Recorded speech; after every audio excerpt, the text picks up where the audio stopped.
Imagine you're walking through a dense, humid rainforest in Southeast Asia, 100,000 years ago. The air is hot, your feet are covered in mud, and you haven't eaten a proper meal in 3 days. There are no supermarkets, no convenience stores, no food delivery apps, and definitely no refrigerator waiting for you back home. Every single day is a fight for survival. Your body is constantly solving one simple equation: calories in versus calories out. If you burn more energy searching for food than the food can replace, that's it. Game over. Nature doesn't care how hard you tried. But then, something catches your eye. High above the forest floor hangs a cluster of wild figs. They're perfectly ripe, slightly fermented, and dripping with sweet nectar. Without thinking twice, you scramble up the tree, scrape your hands against the rough bark, grab as many as you can, and stuff them straight into your mouth. The moment that sweetness hits your tongue, your brain goes wild. To your brain, this isn't dessert, this is survival. And that is where our story really begins. This isn't the story of candy bars, soft drinks, or the hidden sugar in your breakfast cereal. It's the story of an ancient survival instinct that helped our ancestors stay alive, but thousands of years later became one of the biggest health traps in human history. Because our love for sugar isn't a modern mistake. It's an ancient survival program that evolution never expected us to break. So why is it almost impossible to stop after just one cookie? The answer has nothing to do with willpower. To understand that, we need to look inside one of the most sophisticated machines evolution ever built: your brain. Long before supermarkets, bakeries, or birthday cakes existed, your brain had already evolved a reward system designed to recognize one thing almost instantly: sugar. For millions of years, sweetness was the ultimate green light for survival. In nature, sweet almost always meant safe. A sweet fruit was packed with easy-to-digest carbohydrates, fast energy when every calorie mattered. Bitter, sour, or extremely astringent flavors often signaled toxins or poison. But sweetness? That was nature quietly saying, "Go ahead, this one probably won't kill you." There was just one tiny problem. Sugar was incredibly rare. The fruit our ancestors found in the wild looked nothing like the oversized, perfectly sweet produce sitting in modern supermarkets. Wild bananas were filled with hard seeds. Wild apples were tiny, sour, and tough enough to make you question your life choices. Finding something genuinely sweet was like hitting the jackpot. Then, about 15 million years ago, evolution played one of its greatest tricks. During the Miocene epoch, Earth's climate became cooler, forests began disappearing, and food suddenly became much harder to find. Survival became a daily challenge. But a small group of ancient apes carried a lucky genetic mutation in a gene called uricase, and that tiny mutation would eventually shape the lives of billions of humans. Whenever those apes ate fructose, the natural sugar found in fruit, their bodies did something remarkable. Instead of burning all of that energy immediately, their metabolism became incredibly efficient at converting part of it into body fat. In today's world, that sounds like terrible news. 15 million years ago, it was one of the greatest survival advantages you could possibly have. When winter arrived and food disappeared, the apes carrying that mutation had stored energy to keep them alive. The ones without it simply had fewer reserves and were much less likely to survive. Evolution didn't reward the fastest or the smartest in this case. It rewarded the individuals who could store calories before the next famine arrived. And here's the twist. You and I are the descendants of those survivors. We inherited the exact same biological programming. Deep inside your body, your metabolism is still preparing for a harsh winter that never comes. The problem is, Modern supermarkets never run out of fruit, candy, or soda. Evolution prepared us for scarcity, but we ended up living in a world of endless abundance. For hundreds of thousands of years, humans satisfied their craving for sweetness with wild fruit and the occasional, incredibly dangerous honey hunt.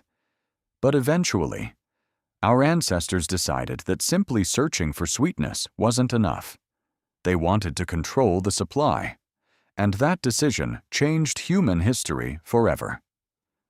It all began with one remarkable plant: sugarcane. Around 8000 BC, deep in the highlands of New Guinea, people began cultivating a tall, wild grass known today as sugarcane. This wasn't the refined white sugar we know today. There were no factories and no bags of sugar. Instead, people cut the thick stalks by hand, using simple stone tools. They peeled away the tough outer skin, revealing the juicy white fibers inside. Then they simply chewed the stalk, squeezing every drop of sweet juice into their mouths. It was fresh, natural, and incredibly valuable. But in New Guinea, sugarcane was much more than food. It was considered a sacred plant, deeply connected to life itself. Some ancient creation stories even claimed that humanity began with sugarcane. According to one legend, the first woman emerged from a sugarcane stalk. Because of beliefs like these, people treated sugarcane with enormous respect. It wasn't something you consumed all day for pleasure. It was used carefully, during rituals, celebrations, and long journeys. Sacred things naturally come with rules. Rules create limits, and limits prevent excess. But sugarcane didn't stay in New Guinea forever. Slowly, it began traveling along ancient trade routes into other civilizations. And as sugarcane spread across the world, it gradually lost something far more valuable than its sweetness. It lost its sacred boundaries. That was the beginning of a completely different relationship between humans and sugar. By around 350 BC, people in ancient India made an incredible discovery. They learned how to boil sugarcane juice into solid crystals. Those tiny crystals were easy to store, easy to carry, and much easier to trade. They called this remarkable new substance sarkara. For the first time in history, sweetness could travel across continents without spoiling. As merchants carried sugar westward through Persia, it eventually reached the ancient Greek and Roman worlds. To them, this was unlike anything they had ever seen before. Until then, the only concentrated sweetener most Europeans knew was honey. Now they were looking at tiny white crystals that looked almost like salt, but tasted unbelievably sweet. It felt almost magical, like discovering an entirely new kind of food. But there was one enormous problem. Sugar had to travel thousands of miles over dangerous trade routes. Every shipment crossed mountains, deserts, and hostile territories. By the time it finally reached Rome, it was astonishingly expensive. Most ordinary people would never taste it during their entire lives. Instead, sugar became something reserved for the wealthy and for physicians. The Roman scholar Pliny the Elder even described sugar as a medicinal substance rather than an everyday food. Doctors dissolved tiny amounts in water, believing it could relieve stomach pain, improve digestion, and cleanse the kidneys. Today, that sounds strange, but medicine in the ancient world often mixed careful observation with tradition and a little bit of guesswork. If you visited a Roman doctor with a fever or digestive problems, there was a good chance you'd leave with a tiny prescription for sugar. For more than 1,000 years, sugar remained a luxury, a spice for kings, a medicine for the rich, and even a sacred offering in some cultures. But that would not last forever. When European explorers crossed the Atlantic, sugar stopped being a rare medicine and became the fuel for one of the largest industries and one of the darkest chapters in human history. In 1493, Christopher Columbus carried a few stalks of sugarcane on his second voyage to the Americas. After planting them on the island of Hispaniola, the crop flourished in the warm Caribbean climate. But growing sugarcane was only half the challenge. Harvesting it was brutal. Workers spent long days cutting razor-sharp stalks under the scorching sun before rushing them to mills, where the juice had to be crushed and boiled immediately before it spoiled. As Europe's appetite for sugar exploded, colonial powers demanded more labor than local populations could provide.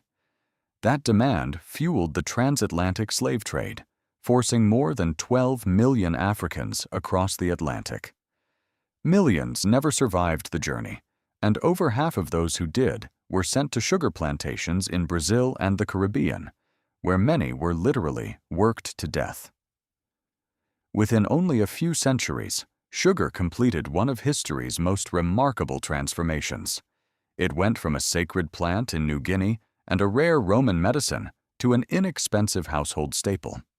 By the 18th century, British workers were adding refined sugar to their daily tea for a quick burst of energy during long factory shifts. But the story didn't stop there. In the 20th century, growing evidence linked excessive sugar consumption to serious health problems. Instead of accepting the science, parts of the sugar industry funded research that shifted the blame toward dietary fat. Soon, supermarket shelves filled with low-fat products, many containing even more added sugar to preserve their flavor. In the end, the industry accomplished something extraordinary. It took a survival instinct shaped by millions of years of evolution and turned it into one of the most profitable businesses in human history. So, when did humans actually become addicted to sugar? The answer isn't a single moment in history. It's a story that stretches across millions of years. The physical history begins around 10,000 years ago, with the first people chewing raw sugarcane in New Guinea. But the biological story starts much earlier, nearly 15 million years ago. Back then, our ape ancestors were fighting to survive in forests that were slowly disappearing. Evolution rewarded every individual who loved sweet food, because sweet food meant energy. That craving became deeply wired into the human brain. Generation after generation, it was passed down through our DNA. For almost all of human history, that instinct was not a weakness. It was a survival tool. It guided our ancestors through ice ages, through droughts, through famine, and through countless years of uncertainty. Without that powerful attraction to sweetness, many of our ancestors might never have survived long enough to have children. The real tragedy isn't that humans love sugar. We've always loved sugar. The tragedy is that our environment changed, while our biology stayed almost exactly the same. Today, the famine never comes. Winter never truly arrives. Yet our ancient survival program keeps sending the same message. Store more. Eat more. Just in case. Except now, that just in case lasts for an entire lifetime. Walk into any supermarket, and you're surrounded by thousands of products designed to trigger the very instincts that once kept us alive. Every colorful package, every soft drink, every dessert is speaking directly to a brain that still believes food could disappear tomorrow. So the next time you find yourself reaching for something sweet, pause for just a moment. Don't immediately blame yourself. You're not broken. You're responding exactly the way evolution designed you to respond. Inside every craving lives a story that's 15 million years old. Your ancestors reached for sweetness to survive. Today, your brain is simply following the very same ancient survival program. From wild Miocene figs to the cake waiting in your fridge tonight, Sugar's 15 million year journey proves just how hard our ancestors worked to survive. Thanks for joining me on this strange and surprisingly sweet trip through human history. Tell me in the comments what we should explore next: sleep, coffee, or laughter. And don't forget to like, subscribe, and join us for the next evolutionary adventure. See you around the ancient campfire.